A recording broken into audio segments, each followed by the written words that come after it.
Whether you run a hotel, lodge, or guest house, keep your guests entertained and coming back for more with DSTV for Business. Our DSTV stay package options match your needs and budget. Make your visitor stay unforgettable with the best channels for sport, blockbuster movies and series, kids inspiration, lifestyle, documentaries, news, and more. Contact us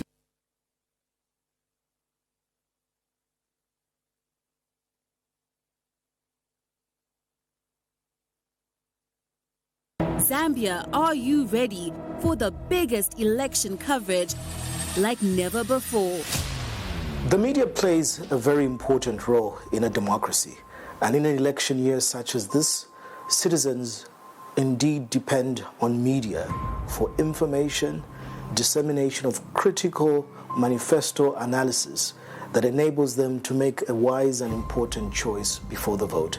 We would like to be more of an entity that is informing and educating the general public around the electoral process.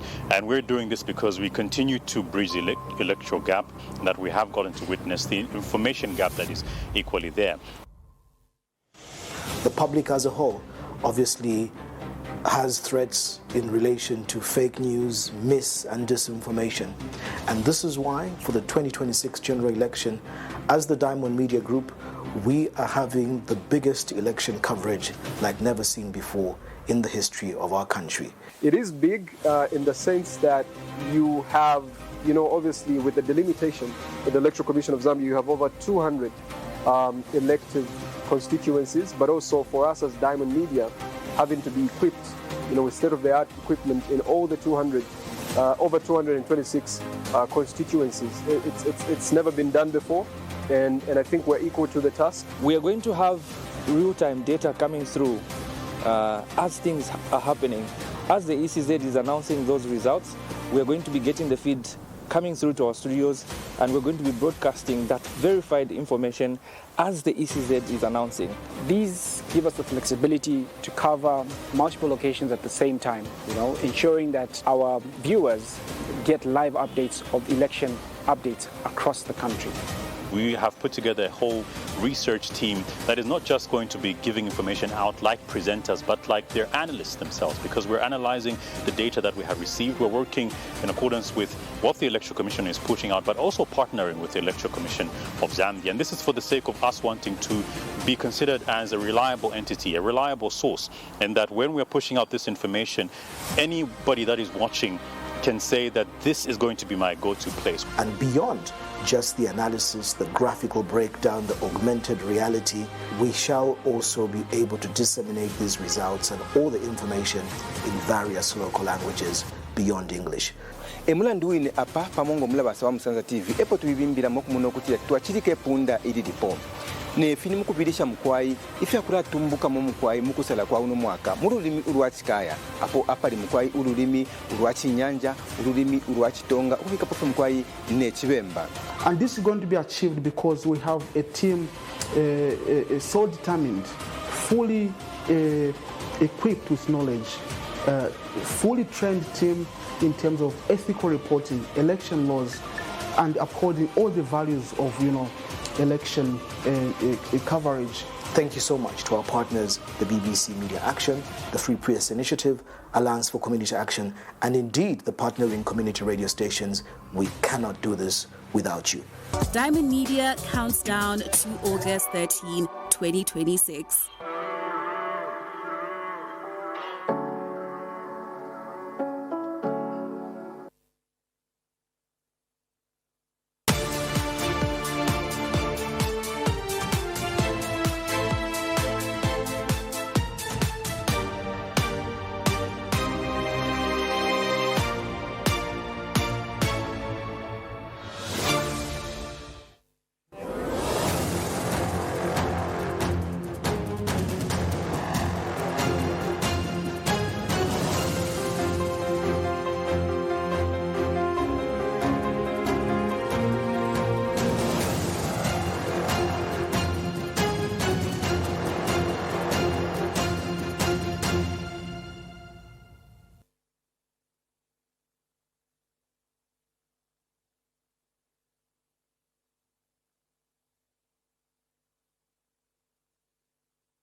Well, according to my time, it's 21:17, just a few minutes after 21:15. Thank you so much for making time to join us on tonight's edition of Diamond Live. We hope that you've been having an amazing time joining us for the 2026 presidential debates. We have 14 presidential candidates that you will be voting for in this election. Well, quite a few of them have managed to attend and to answer to some of the questions that have been posed by our moderator, Andrew Mwansa, that's been taken us through the 2026 presidential debates. And tonight, we're just, holistically looking at the 2 days of the presidential debates. We look at some of the issues that have been, brought before the table, the questions that we've asked the candidates, but also what have the candidates been able to tell you, the electorate? Are you convinced enough in some of the promises, that have come in from some of the presidential candidates? And so we will be, just analyzing some of the issues that the presidential candidates have spoken about, but also, President Hichilema'S still on campaign trail. He has spoken about quite many things in this election, bigger promises. We look at the NRPUP's brand Mundubile, who also has had quite a tight campaign. But there's 13 other presidential candidates that are in this race. But we'll be starting the show with asking you to call us and contributing to some of the things that the presidential candidates have been speaking about in the last 2 days. But first, President Hichilema, like I earlier mentioned, was in the southern part of the country the last 3 days, but also has gone to the central part of the country. He has been speaking about quite many things. Let's hear some of the things that President Hichilema had to say on campaign today.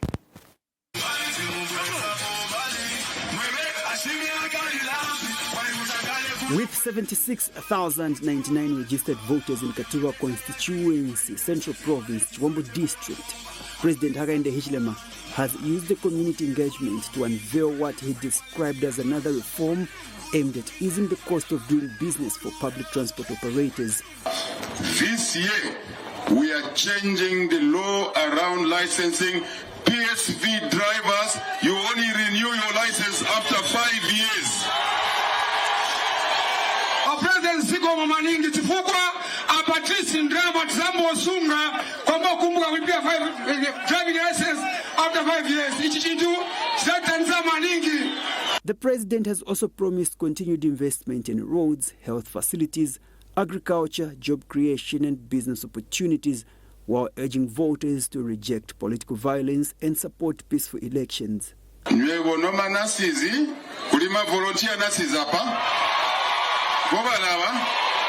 Okay. Nkulukusa webo, a district chairman kuno constituent chairman, mulembe mai naba wose ndaba panchito aba. According to the Electoral Commission of Zambia, Katuwa constituency has 76,099 registered voters, comprising of 40,352 female and 35,747 male. President Hichilema has also conducted another community engagement in Shibuyunji District, Central Province. Best Jere, Diamond News.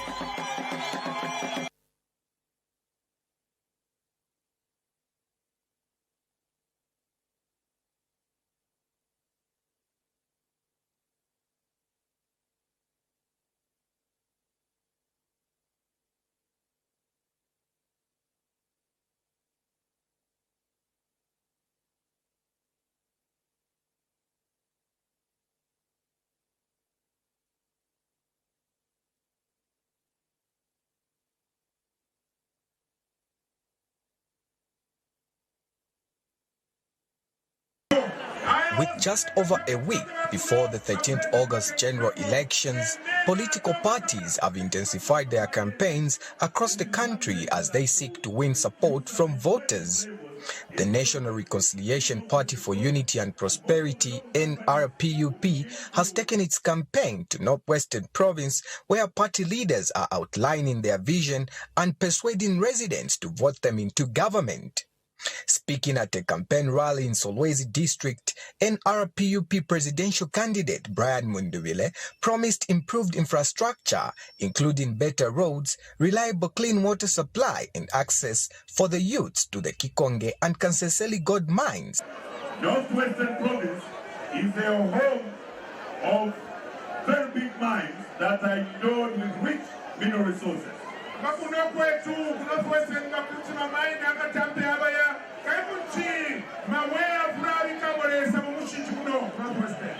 Northwestern Province hosts the biggest physical mining activity in Africa. And yet the province remains among the poorest provinces here in Zambia. People can still be living under these deplorable conditions where there are no roads, there is no water, there are no hospitals. This is unacceptable. However, the UPND has dismissed the claims. Solwezi North Parliamentary aspiring candidate Stafford Melusa says the UPND government has made significant progress in infrastructure development across Northwestern Province since assuming office in 2021. Government has been on the ground. This government has spent money to make sure that we stop the loss of lives in Kikonge and other gold mine areas around the country. But what we saw during the illegal mining activities in Kasempa, Kikonge area and all that, a lot of people died. A lot of people died. And we had a lot of foreigners that came from different countries. And those foreigners did not just come. Some of them even came with harm. Well, that's the biggest question. Are you convinced with some of the things that the presidential candidates have been telling you? And well, Chimweka, these are some of the things that we talk about, and we ask the people to call in and tell us, what is your own perspective? What do you think about some of the views that are being, or some of the messages that are being sent out to you on campaign trail? There's 14 presidential candidates, and many of them have been asking you to vote for them come August 13th. I cannot believe it's just 15 days to go before Zambia votes. In fact, it's nighttime. It'll be a brand new day tomorrow. We're talking 14. 14, exactly, 2 weeks. And we've been counting down as Diamond Media from the 100-day mark, 90 days eventually. And now here we are talking about 2 weeks before Zambians get to vote. And quite a lot has been said. Earlier we did see the recap of President Hakainde Hichilema in Southern Province getting to speak with a number of people. Earlier he had engagements he was in Shibuyunji. Just as of today in Shibuyunji, he made a promise to the people that he will introduce loan facilities for cattle ownership. So we're talking about just if you plan on getting some cattle, you have loan facilities that will be able to assist you with that. So he made this promise in Shibuyunji today. Yeah, the big one specifically cattle. Specifically, yeah, cattle. I don't know how I prefer to pronounce it. But another one he made was on, I think this one has gotten more attention, extending the validity period of the public service vehicle drivers' licenses. So this has also been quite the big one. It's received quite a number of reactions from various stakeholders. Others who have welcomed it to 5 years. It's received different reactions. Others have asked whether this was really a pressing issue. Is it something that he was getting quite often for him to make that particular promise? But I think it's one that has gotten people's attention nonetheless. And he's not been the only one. I mean, he's made quite a number of promises. And others have made reference to, first of all, the promises he made prior to 2021 and whether or not those promises have been fulfilled post-2026, post-2021 rather. There's a huge debate around that. But even more so, that you have an incumbent. Some people feel find it strange when they hear an incumbent still making promises. I guess some people expect that an incumbent will be talking about what has been done more so than talking about what they plan on doing. The irony from that is when you look at what's happening from the other end, from the opposition, precisely from the National Reconciliation Party for Unity and Prosperity, the NRPUP, being led by the presidential candidate, Mr. Brian Mundubile. We've seen that a lot of the campaigns, the campaign promises have been on what they feel the current government have not done. So we've heard, like we were hearing there, they're talking about in Northwestern Province, issues around infrastructure. And that's why President Hichilema'S also said this in a number of his rallies, that they're either copying what we are doing or what we are saying, or just adding more. Just adding more. You introduced free education. We'll do this about free education. In fact, Brian Mundubile says that free education was started by Minister David Mavumba, and that they scrapped off over 1,000 kwacha from the PTA and school fees, and they left it at 200 kwacha. And well, the UPND just came to finish off with the 200 kwacha. I laugh because I was just thinking of what Mr. Maosamp has been going around saying, talking about Mr. Mavumba, saying the education that was around biology. One would wonder what exactly he's trying to insinuate from that. But also part of the promises we've gotten from the opposition, they are talking about reviewing like you mentioned, the free education policy, but also the recruiting of long-serving volunteers. Mr. Mundubile says those who have been volunteering for 6 months continuously automatically must enter the system. No need for any database or whatever. As long as you've been volunteering 6 months continuously, you get into the system. We've seen how President Hichilema'S has been going around identifying people who are volunteers, especially in the health sector. He points at them and tells them they'll be recruited, and they start going through the process. So to counter that, Mr. Mundubile is saying 6 months continuously, you get that job. Well, I mean, the argument has been from stakeholders. In fact, you and I were speaking to Brian Sampa the other day, who's suggesting that, I mean, it's breaking procedure and protocol for you to just pick out individuals from a crowd and suggest that they should be employed just like that. I mean, there has to be, you can't, jump the civil service recruitment procedure just like that, just based on presidential powers. And what Brian Mundubile is seemingly also is now suggesting is that you will be employed immediately. I mean, I'm just trying to wonder what measurements or what measures are they going to use to identify who has been long-serving and well, of course they have records. They will have records, but I mean, you can imagine how unfair also it will be for those that have even been there for the longest of time. But just on that point of even more than 6 months of going through the process and procedure, in as much as the president is pointing at individuals, they still have to go. There's a process they still have to go through. It's not that he points at them and then they start working tomorrow. We saw, for example, in Wapula, where I think that's when he did that first, they still had to undergo the exercise. We actually carried out the story where we saw it should have been the Civil Service Commission, if I'm not mistaken, who were present there, and they had to submit necessary documents, and there was a whole procedure that had to take place. And it didn't just happen instantly.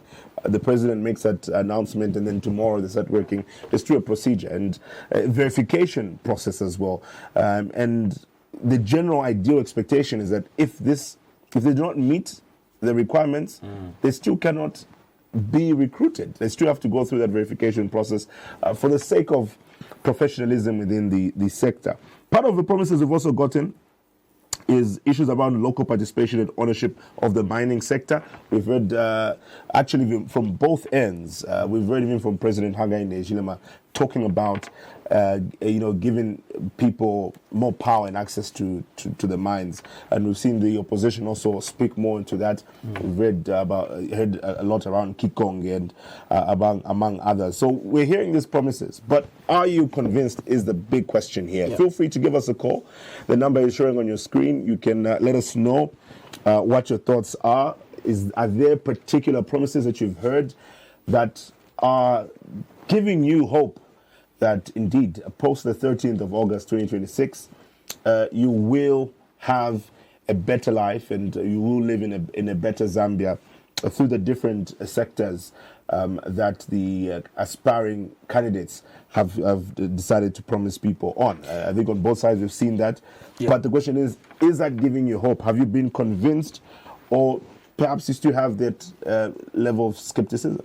Well, one of the things also I think we need to realize, Chimweka, is part of the questions that people seem to be asking is if the opposition could provide their own independent, policies away from what government is providing, away from the free education. What have been the independent, some of the independent policies? Say, for instance, on free education, we have heard those in the opposition suggesting even that they will go and as far as even providing things like school uniforms and so on. And so those are some of the alternatives that we would like you to talk about.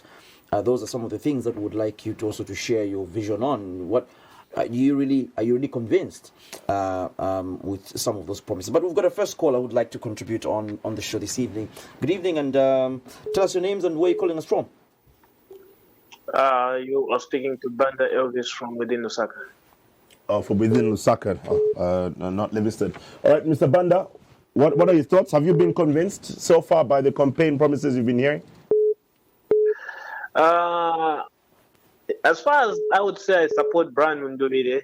Some of his campaign promises are not realistic because these are the same things that HH was saying when he was in opposition. So, in as much as he would want to win power, I think some of the promises are not realistic. Like where he's saying no.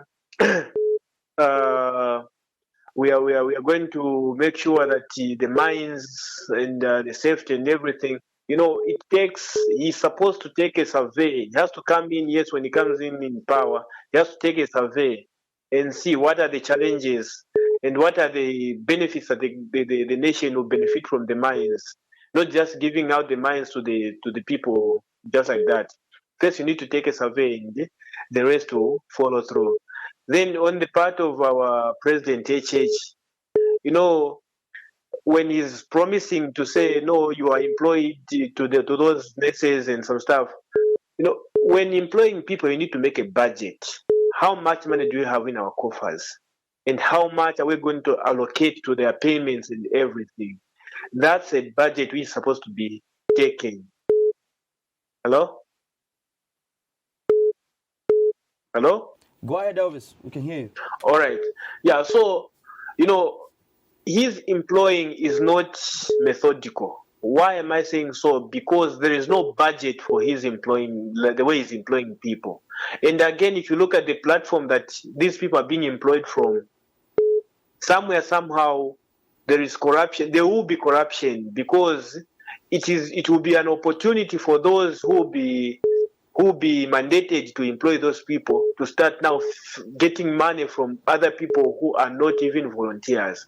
So when you go for campaign, let's be realistic, because at one point the government will be at fix with the money, and it will be the government will need to borrow money so that they can meet the thing which they didn't budget for. So I think somehow our candidates, for me personally, all right, they've not met But anyway, so Elvis, you said you're supporting Mr. Brian Mundubile. That's what you said, yes, right? But you also are worried about some of the promises he's made. Okay.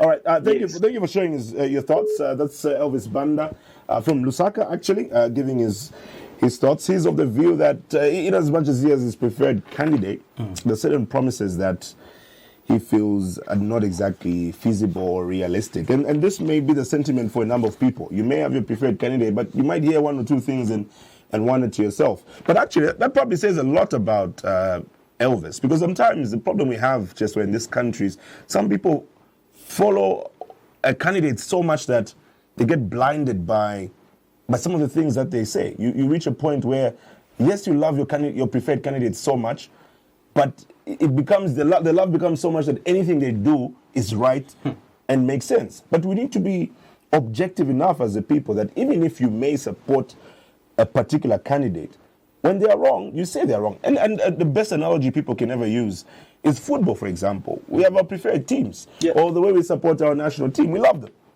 But when we see a player is not doing something right or the team hasn't performed well, we should be able to call them out and say, that was a poor performance, that was a bad performance. We love you, yes, but that was absolutely pathetic.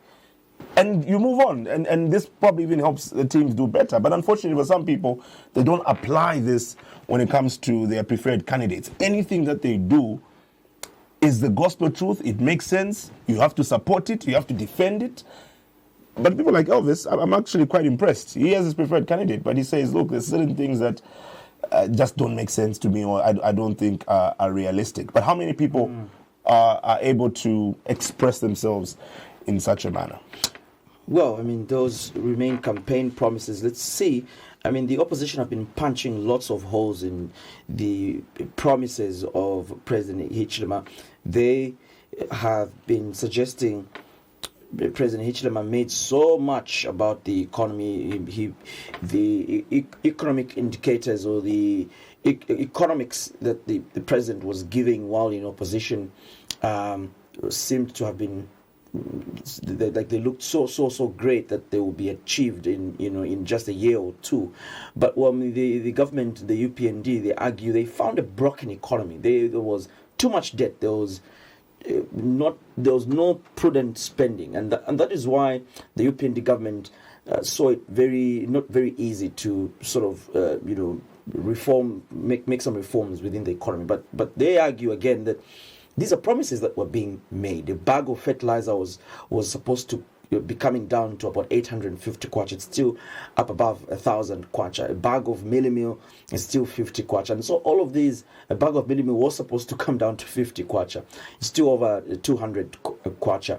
A bottle of cooking oil, sugar, and the basic necessities. I mean, these are the real things that the Zambian people seem to be talking about. They would like to hear how governments are going to turn around, things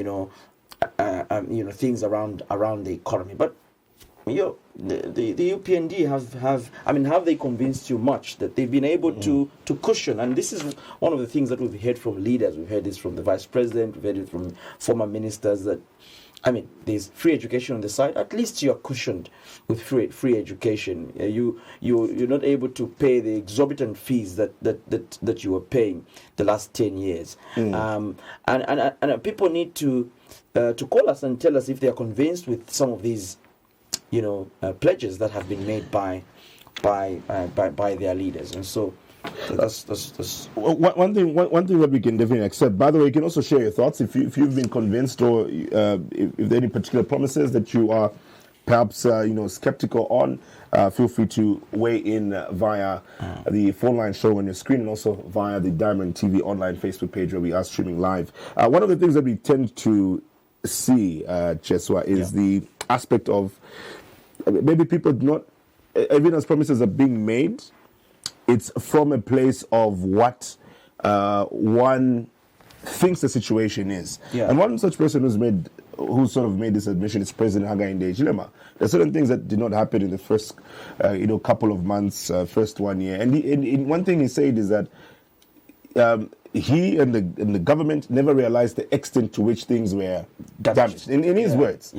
So implementing some of those things became harder than what was anticipated. But even as these people get to make these promises, how many of them understand what is involved, the kind of work involved in achieving that? Because sometimes some things may sound easier said than done. When you're on the outside, it may sound like something that you could easily be doing in a short space of time. But when you get into that position, again, we can make reference to football. I think we all ask questions. Why didn't this ball be kicked this way? Or why can't you just score like this? It sounds easier from the other side, but how many of them understand what it's like when you are in that driving seat? Well, our next call coming through this evening, and let's get to hear from our caller. Good evening.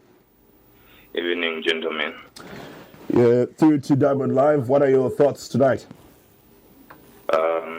Honestly, I will speak from a a perspective of a citizen that loves my country. To be honest, the promises that some of these people are making are not realistic, just like what the previous caller said. Look, what we need to understand, especially if we are in leadership, is what do people really want? I remember last time in 2021 when President Hichilema'S was campaigning, he pointed out to the infrastructure that he did, and people say they do not want to eat infrastructure, you see. But we really needed that infrastructure, and it has really helped a lot in terms of employment of teachers and nurses, like we have seen. So my point is our leaders need to make promises based on what people need in order for us to propel our country forward. We cannot be talking about free education, which is important. I am a product of free education.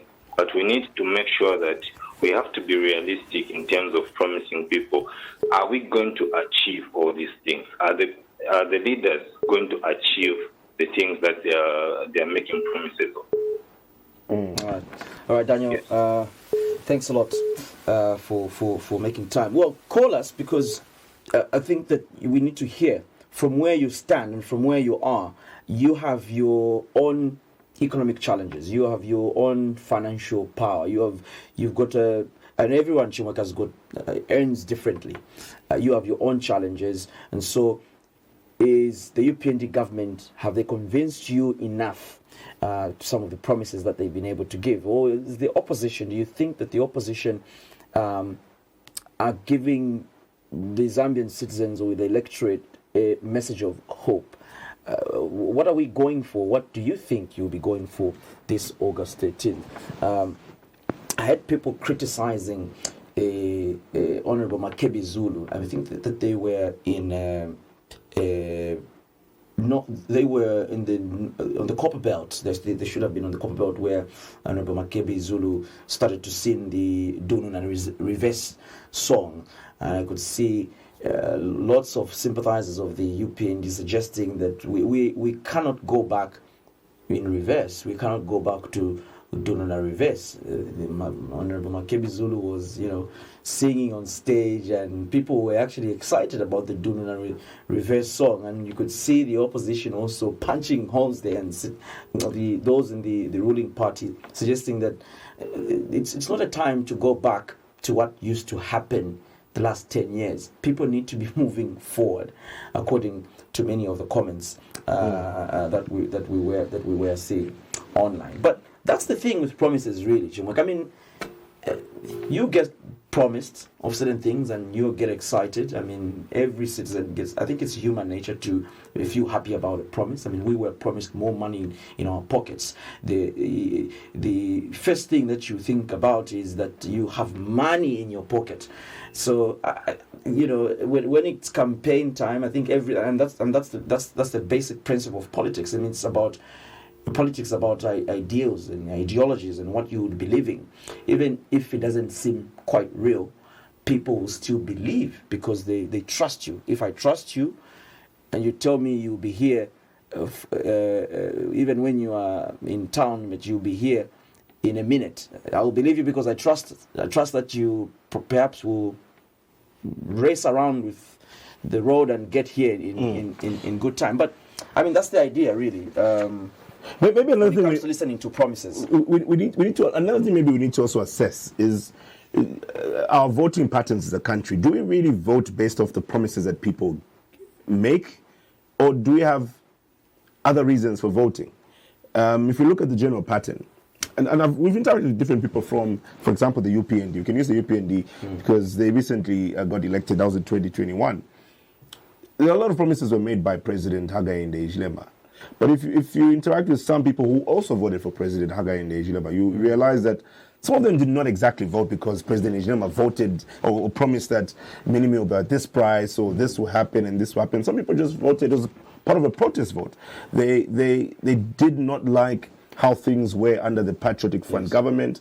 They didn't like the leadership style of then President Edgar Lungu. So they felt that they needed to put that government out, and the next available option was the United Party for National Development, UPND, through their presidential candidate, Hakainde Hichilema. And we saw that this happened. So when we don't talk about campaign promises, how much of that has an impact in the type of voting patterns we tend to see in our elections? Because some people maybe already made up their minds. They made up their minds months ago. Maybe others were frustrated from this particular government. They made up their minds months ago on who they're going to vote for, such that whatever promises get to be made during the 90-day period of the campaigns, it doesn't matter. They've already made up their minds. Or others already made up their minds that they will re-elect the ruling party, they will re-elect President Hakainde Hichilema. So it doesn't matter whatever he says during his time, they will still vote. And maybe that's another part we need to assess.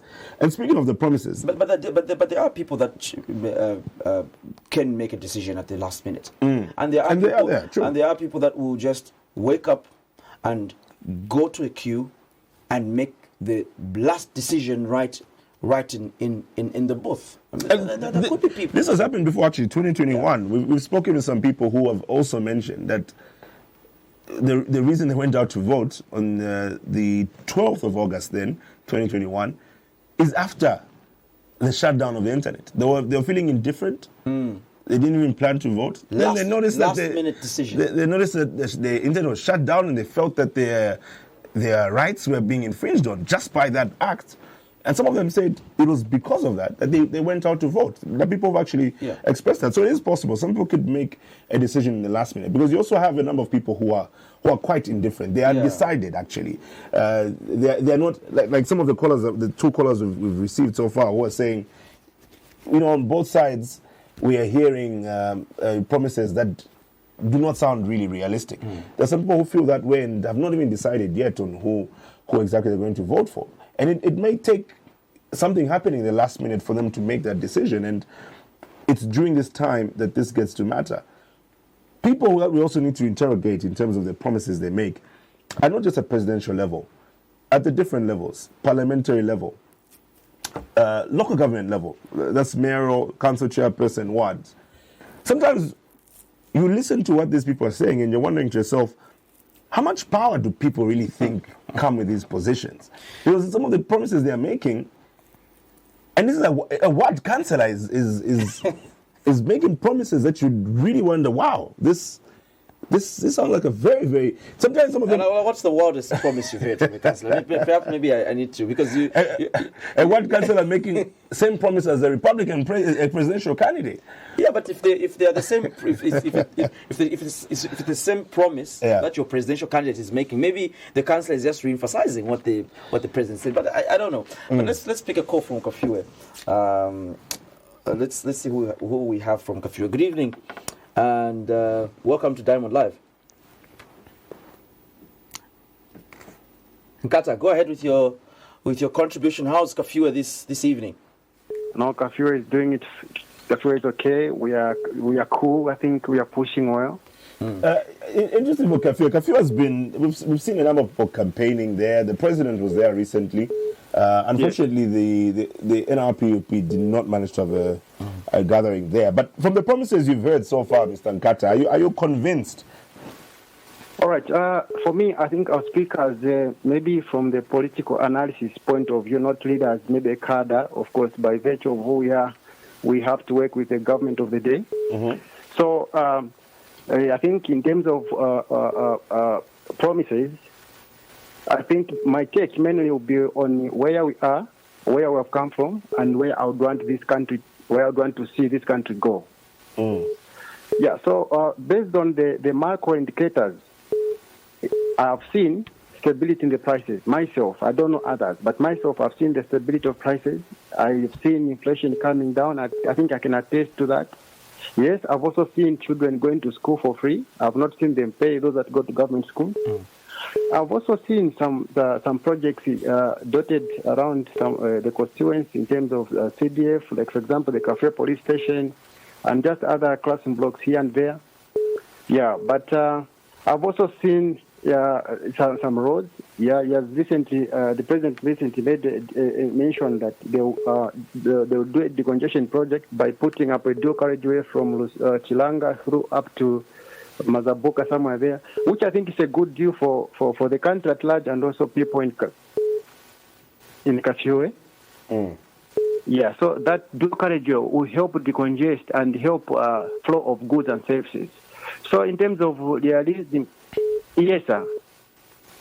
Yes, we can hear you. I'm very much able to get you. I'm getting you. Yes.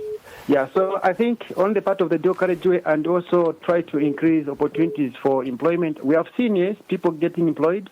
Yeah, so if it's not my relative, maybe my neighbor may have been employed during this time because the numbers are quite huge. And also certain places, we have seen certain places where the people are not getting paid on time. We have seen those things happening. But I may not speak for everyone. This is about how I've seen it myself. On the stability of prices, the fuel, yes, it's a bit high, but I think we are on course trying to bring it down. Yeah, so like maybe the issue of the promising people getting employed, then maybe that's where a lot of people are not getting it right, because maybe they're looking at should now people be attending rallies for them to get employed. And then under the health sector, we see there are also radiographers, others, biomedical technicians, and all those things. So obviously they're also wondering, when is our train coming? Also teachers maybe, but I think the president so far is doing a good job, but it's not for everyone who can see that. So in terms of our colleague, the opposition also, I think they put up a POF campaign. They're putting up a POF campaign. Is the issue now is just for them also to see how people buy into their promises. We just hear there are many mentions of wanting to get some excavators for marketeers. I don't know whether it was just being blown out of proportion by the political commentators. Yeah, so things like that. But we wish them all the best. We can only wait and see the outcome. All right. Thank you so much for coming through, Mr. Nkata from Kafue. In fact, I hope I bump into him one of these days in Kafue. As What, you live? You reside in Kafue? It's my second home, so it's, you know this. Just so I don't know why you have to ask. You know about this. I'll take it as a light moment. But what is definitely not a light moment is when these promises get to be made, because the candidates are being serious, of course, when they make these promises. Before we see the call from Mr. Nkata, I was trying to stress the point of, perhaps on presidential level, you may be a bit more understanding of the promises, because they're in the driving seat and they have the power to influence these decisions or policies. But then the biggest concern comes in, I think, a lot at parliamentary level. A lot of members of parliament, unfortunately, promise beyond what their mandate really requires. You find that the electorate or constituents do not fully understand the role of a member of parliament. There's a lot of people in constituencies who do not understand what the member of parliament is supposed to do primarily. And the politicians themselves do not help because of what they continue promising. They promise people, certain works to be done. Promise people even just doing personal things. Of course, it's out of their own will and generosity if they have to help out, if there's a funeral and so on. There's a lot that gets to be done. But if you look at the role of a member of parliament and what the people are expecting, sometimes it's two different things. And that's why sometimes you find that people in a constituency will be saying our member of parliament has failed. Sometimes that member of parliament will be doing a great job even in the National Assembly, which primarily is their job to make laws, debate issues there. And some of them, you hear some members of a constituency saying, we don't see our MPs, if it's out of town, they say, we don't see our MP, he's always in Lusaka. But Lusaka is where the National Assembly is. That's what the member of parliament is. That's primarily where they'll spend a lot of their time. They'll be, if it's in a week, they'll spend the majority of their week in Lusaka, because that's what you elected them to do. But not a lot of people understand that, because the politicians, even when they are trying to campaign, say an incumbent or a former, they'll use that against them, saying, you don't even see your MP here, and this MP doesn't do this and do that. When I come through, I'm going to be able to do this. And then when they get into this position, those positions begins to haunt them. Not a lot of MPs actually make people understand that part of their role, especially when it comes to developmental projects and work, is for them to lobby for a lot of these things. That is what they're expected to do. And even as they lobby, it's not a guarantee that what they're lobbying for will happen. Yeah. If they lobby for a road to be done, they just have to wait and hope, like almost everybody else within the constituency, that it will be done. If the central government or the local government now, because of decentralization, decides to prioritize another project, it may be beyond their control unless they decide to use their personal resources. But how many people make them understand all of this, you know? And it puts these candidates in a very tight situation that if they happen to be elected, you'll find that what they promise people doesn't happen to be so. And by the way, that guarantee doesn't always happen, even if you might even be from a ruling party. We've seen people who belong to ruling parties and people in the constituency feel that they've terribly failed in lobbying or ensuring that some of those projects get to move as quickly as possible. So that might be another problem. Even at mayor level or council chairperson level, you find that people are making different promises to the people there that will be beyond their mandate. But what happens if the authorities above you, or the decision makers in that particular area, don't exactly do what you are lobbying for? You end up looking like the failure because they're the ones who promised the people that you'd do that. Well, perhaps they have to be careful with how, certain promises are made in terms of lobbying, because, a member of parliament can only go to, you rightly put it, can only go to a certain extent with what they can do. If it's the resources around CDF, to what extent can a member of parliament actually have a hand in? Because, members of parliament, like we believe, or we know, are representatives of the people, to represent them in the National Assembly here in Lusaka, to contribute to making laws. And even those laws that they make, it's not automatic that what you are pushing for will happen, like you rightly put it. So it's a very difficult task, and also perhaps members of parliament also quite face the hardest times when it comes to some of the challenges that those in their constituencies face, because they're the ones going to, like you rightly put it, funerals. If it's just disasters that happen within the area and so on. So, and one thing we need to touch on, I know, before we go into the break, is presidential debates. I just wrapped up day 2 of the second and final day of the debate. And you'd think that, speaking of promises and what you plan on doing for the people, you'd think that certain presidential candidates want to maximize on that opportunity, but I guess not. And perhaps we need to talk about this. Let's talk about it, Chimweka. Let's take a short break. We'll be back shortly.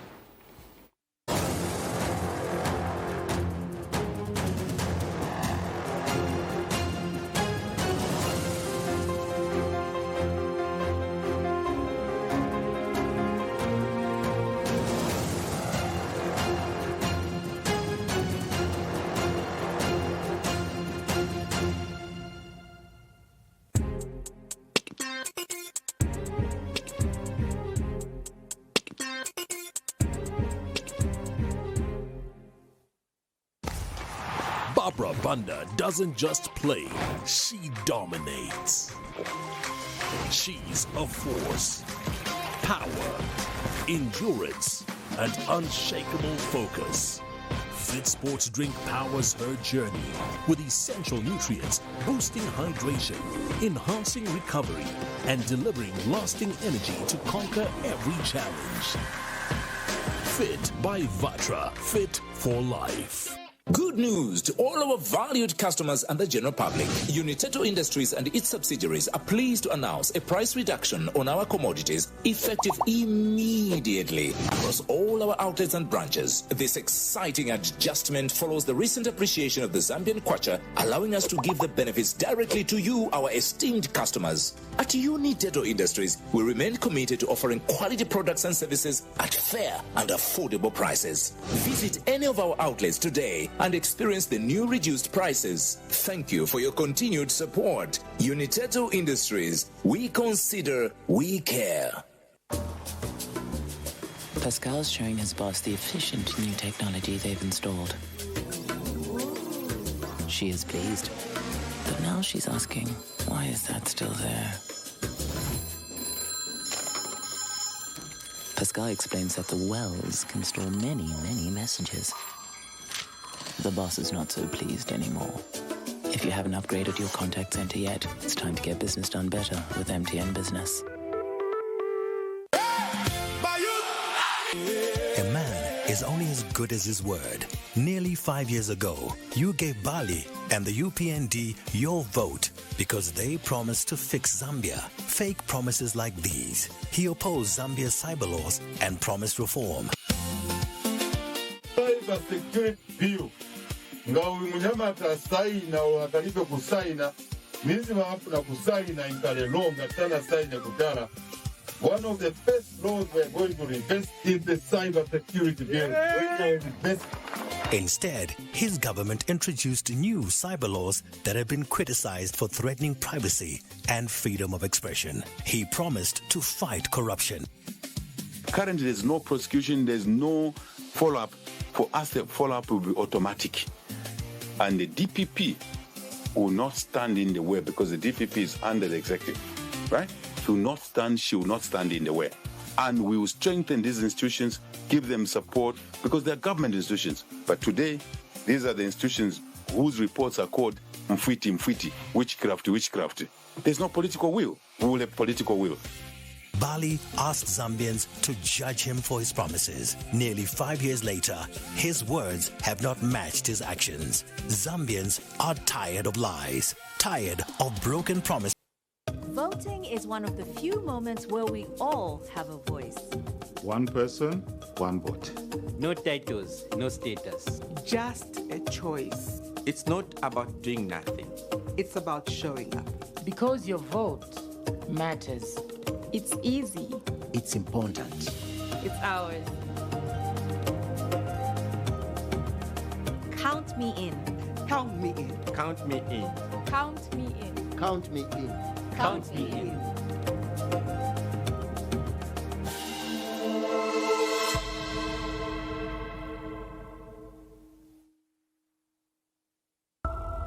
For decades, Zambia has searched for its promise. Through triumph, sacrifice, and difficult seasons. Many promised change.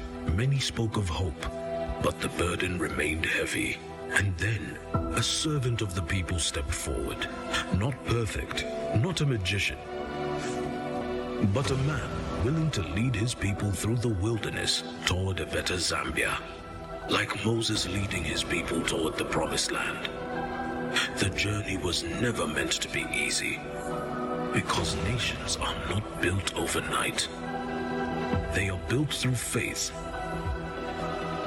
sacrifice, and perseverance. The work is not finished, but Zambia is moving forward. On the 13th of August, 2026, vote for Hakainde Hichilema as President of the Republic of Zambia.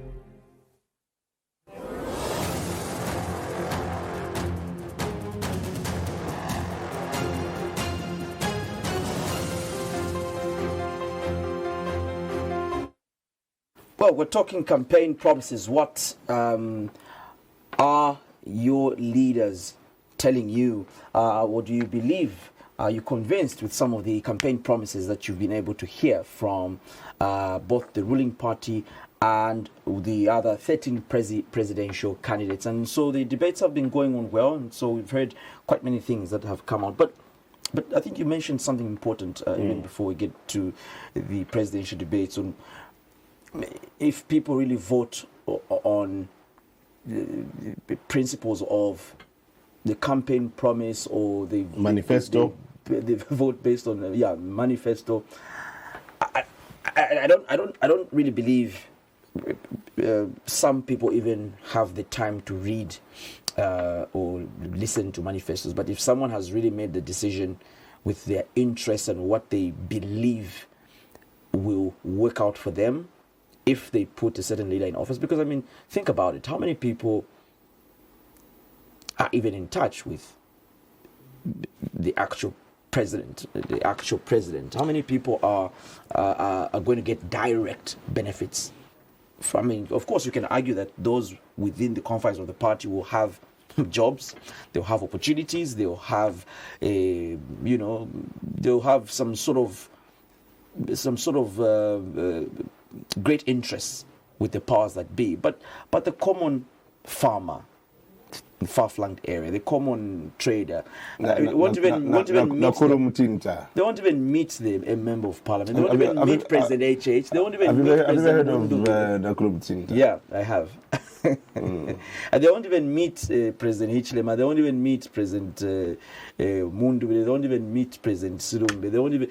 It is just based on the fact that, oh, okay, I think what this person is saying seems to be more likened with what I feel I would like. But really, the promises have been similar. If you look at what the opposition are telling us, especially Brian Mundubile, he's not really opposing free education.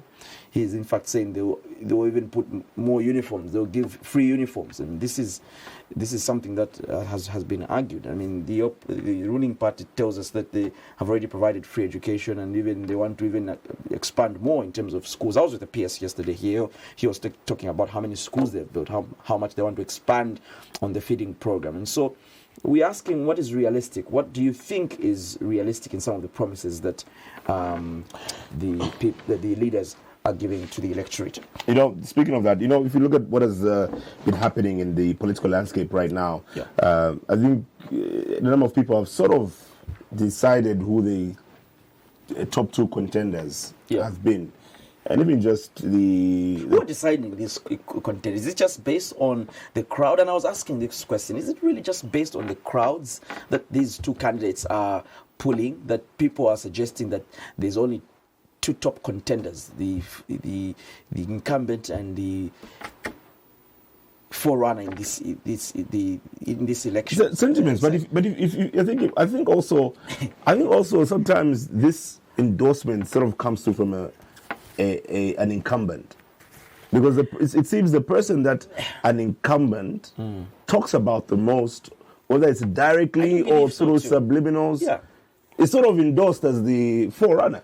And in this case, we've seen that President Hichilema'S has definitely been talking about Mr. Brian Mundubile. Not once. And Mr. Makebi Not Zulu. once, not twice. Several times. On almost, I think, of almost each day, or each day rather.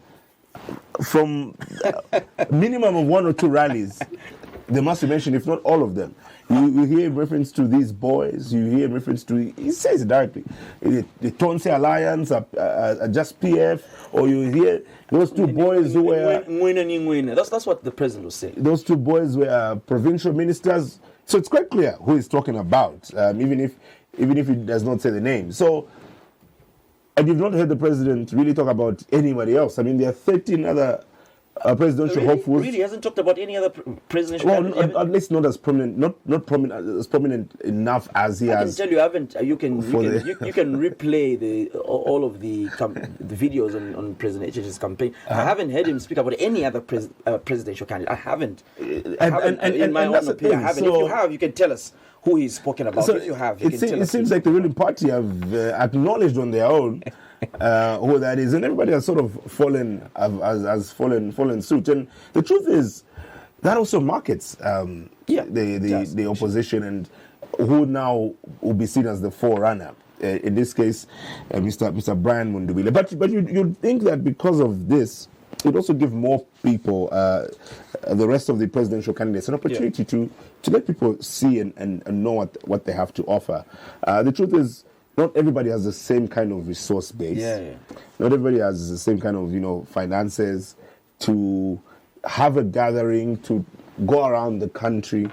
And the presidential debate was a great platform for a number of these candidates. Of course, they're not obliged. It's not mandatory that they attend a president or appear at a presidential debate, even though some people are already calling for that. Maybe it needs to be a part of it, where you have these candidates sit down and and articulate, so people are able to see at once who is in a better position to take up that slot. In addition to the campaigns that have already been happening, but we've seen that some candidates decide to shun presidential debates. Some of them even in the last minute, when a sort of things happen, emergencies can happen, or things may come up. But I mean, some of them just deliberately choose not to. I mean, it's something that they could have done, but they just choose not to. I mean, why is it that the United States takes their presidential debates very seriously? I mean, you see the incumbent come for a presidential debate, a national debate. You will see the next in line forerunner, come for this presidential debate. And when you hear how much these presidential aspirants talk about how important the media is, you'd want to believe we are the angels of this world. When you hear, let's protect the media, let's safeguard the media, we respect the media because they are the ones informing the country. But we are looked at as just not as important when it comes to when we invite these candidates for presidential debates. I mean, they look at us as a second option to these presidential debates because it may not even be that, Cheswa, because the truth is, if you invite them for an interview at another time, they'll certainly make it. They'll certainly make it. But maybe what should be interrogated is the ability for people to articulate or to debate generally, because it's a debate at the end of the day. When you have other candidates, how well can you articulate? So maybe that's what needs to be interrogated. But like it has been mentioned, it's there's no control from the platform. Some people may ask, why is this candidate not there? Why is that candidate not there? So the control of the platform.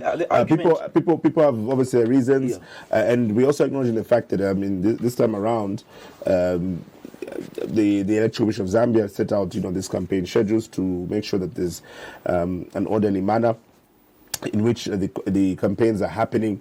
But I think it should also be something that should be taken very, very seriously by those who are contesting, and should be a priority so that people are able to have that informed decision. Some people, like we talked about earlier, could make a decision in the last minute, and sometimes they hear. Let's remember that we also have a very literate society, people who actually take time to listen to what people have to say, and for them that really matters. And we hope that in future we will be able to see more and more candidates being able to avail themselves. So far from the current 14 presidential hopefuls, we've seen those who've actively participated. In a debate.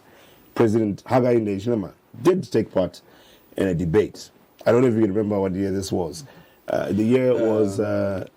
if I could, 2016. 2016, President Hakainde Hichilema did appear in the opposition. He was in opposition then. He was on the same panel. Right next to him was the late now Edith Nawakwi. There was Mr. Peter Sinkamba of the Green Party, who's now part of the Tonse Alliance.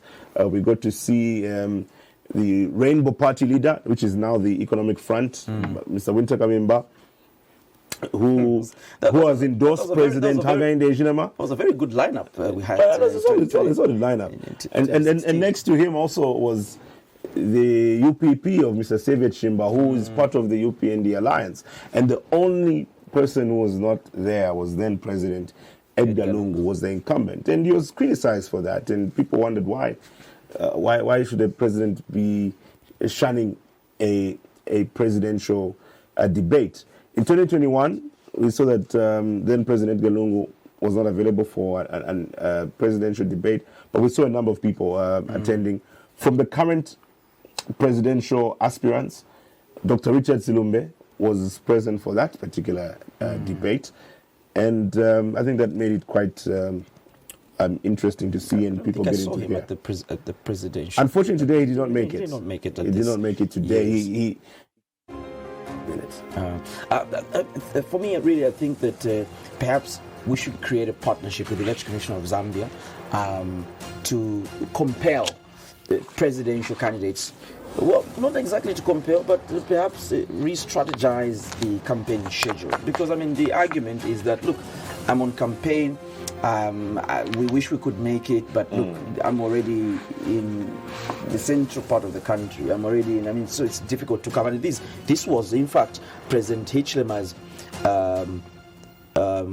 argument in 2021, because he equally couldn't make it for the presidential debate, and he said, look, I would have loved to make it, but look, the campaign is tight, and I'm in this part of the country because of the schedule. Perhaps we really need to have a look around of what works for both presidential candidates and them attending the presidential debates, because I think that this is important for people to listen to the debates, and also because we put in a lot of work in just sending out invitations. In fact, we were told by the PF in 2021 that Mr. Thank you very much. We have to go now. Thank you very much. Okay, thank you for cutting me, because we're so passionate about debates, and we like candidates. I think candidates. Quite pressing. I'm worried now. Please. We like candidates to come. Do you need a bottle of water? We like candidates to come and tell the people what they're going to do. I think Cheswa is not happy. He's very disappointed. Andrew Mwansa equally is not happy, because he would have loved to see something. You know, you can start off by calling right after the show. Dr. Richard Sloan. Maybe you can just give him a call just immediately right after. Why 4 candidates? I know that you have been doing some work with an institution that he runs, isn't it? I'm not aware exactly. Oh, okay. All right. Well, that's how our show ends for tonight. Thank you for watching. Good night. Thank you for watching. Good night.